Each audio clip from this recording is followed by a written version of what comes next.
have a question for you.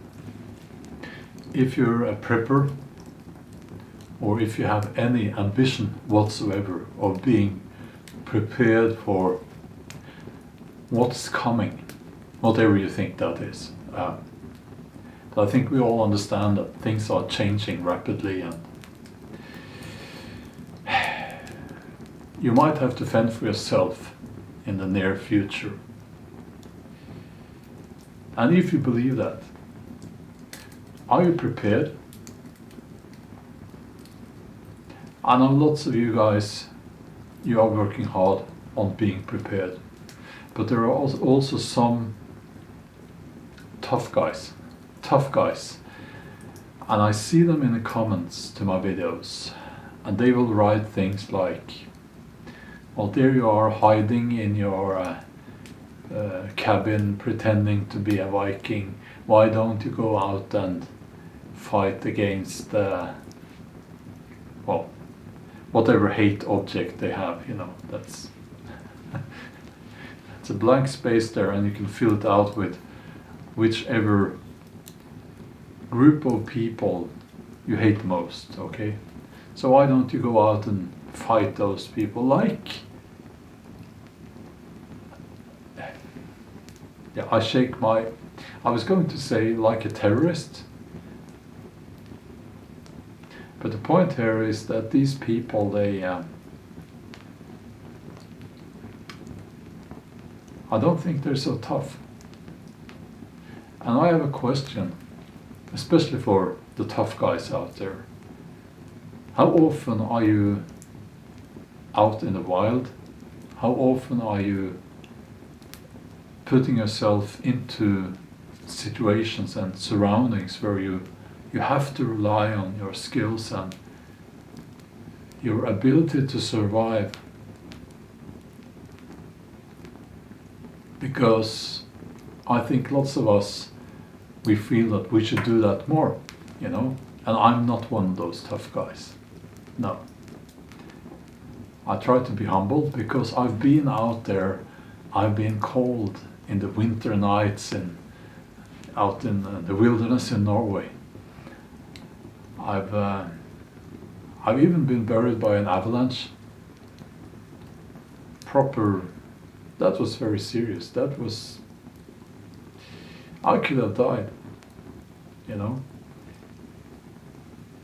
But still, you know, you have to get out there, you have to practice those skills.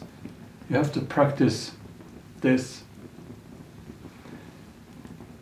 Because if all you're doing is you're sitting there, you go to, you know, Facebook and social media and you spew your hatred,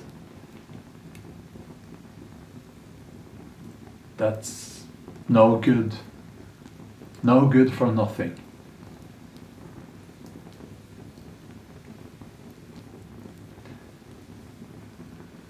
So how prepared are you? Are you practicing those skills? And also, there are lots of preppers, and they sit in their dwelling surrounded by food. And from what I've seen, some of them would not be able to walk very far. That's just my prejudiced opinion here. And I get it, you know, sometimes you have an injury, something like that, but you can always do something. You can always, and most people, they don't really have an excuse. Get up from your chair, get up on your feet, get out there. If everything is taken away, if some disaster happens, how are you going to survive? If you can't navigate across, you know, the land, if you can't find food out in the wild, which is very difficult to do, how are you going to survive?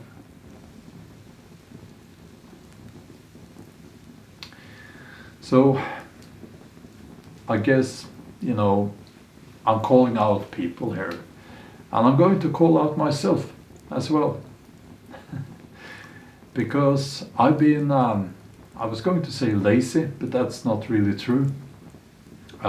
Because I've been very busy working. But that means I haven't been out there as much as I would have liked to be. You know, I haven't been practicing those skills.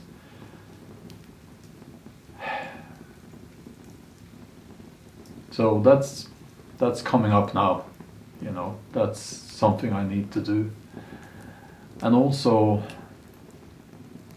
you know, it's been a long time since I spent the night out in the woods on my own, alone.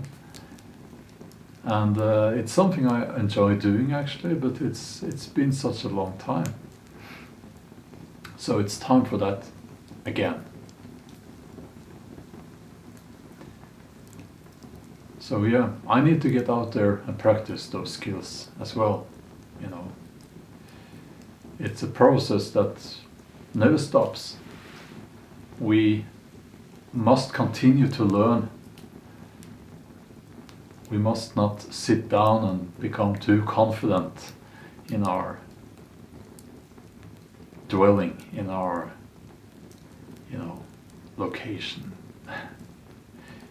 And even if you think you have a very secure bug out location, the basis of everything should be your abilities to survive out in the wild. And yes, I know it's unrealistic for 99.9% of the population to expect to be able to survive out in the wild for an extended period of time. That's not... Only very few people will be able to do that. But still, you need to practice those skills. You need to get out there. Out in, for me, the woods. Maybe for you, the desert, the mountains. You need to get out there. Okay. This video was not prepared. I was just sitting here and I thought, you know, this is something I need to talk about because it's important, and this video will also serve as a note for myself. I need to get out there more, you know. I started out early, I can tell you that, you know, when I was in my teenage years, I was able to get out in winter into the woods with no sleeping bag, no backpack, nothing. And build shelter, you know, make fire, and spend the night quite comfortably in my shelter. I was not cold, you know. But you need to practice. You can't just go out there and expect to be able to do that because you've seen it on TV or something like that. You know. Yeah, okay. We'll talk later. Bye.